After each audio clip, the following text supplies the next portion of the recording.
the hardest thing for him, I guess, is that he probably won't get as much game time as he would want, because Moises Caicedo and Enzo Fernandez both, have struck up this incredible partnership in central midfield. So for someone like him, like many players at Chelsea, actually, it's just a case of biding his time.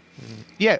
I mean, listen, and that's not changed at Chelsea. We've seen players who've come in, and some have bided their time and got into teams, and some, most famously, your De Bruyne's and your Salahs have sort of, no, I need to go and start my career elsewhere, because they have stockpiled players traditionally, Chelsea, over the years, and it's a big squad.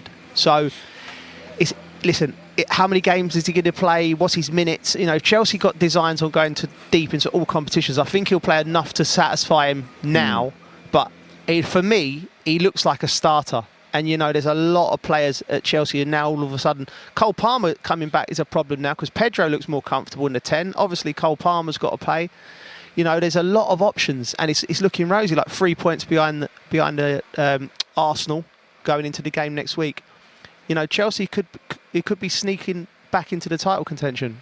But we spoke about how important this game was, so this isn't like an easy fixture to come into. So that level of performance will give the manager so much confidence and faith in how he can start now. It doesn't have to be an international break for me to rotate. It can just be any game, because if you can come to Burnley when we focused on the importance of winning today, and he's come in there and stood out. Yeah, he has. Joe, thank you very much for joining us from up there. We're still going to use you, by the way. You're still working. You haven't finished yet. Get your steps in, Joe. Get yourself down here, lad. I was ready to go home. No, you're coming back down here for extra time. We'll see. Yeah, bring your book along with you. We'll give it another plug. Yes, lovely. And we'll speak to you in a bit.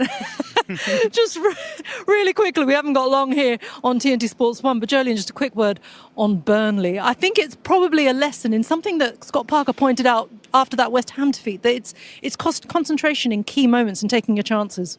Yeah, taking your chances is going to be so important for Burnley to stay in the league, and Scott will know that better than anyone. But I think it's just another levels that he's taken. Like, if you look at the West Ham game, they outperformed West Ham for large periods of that, but wasn't able to get a result. And soon, and probably now, Scott's looking at and thinking, well, we just need to get results. Whatever way we can, whether it's set pieces or being ugly to beat, it doesn't need to be glamorous. It just needs to find a way to get results.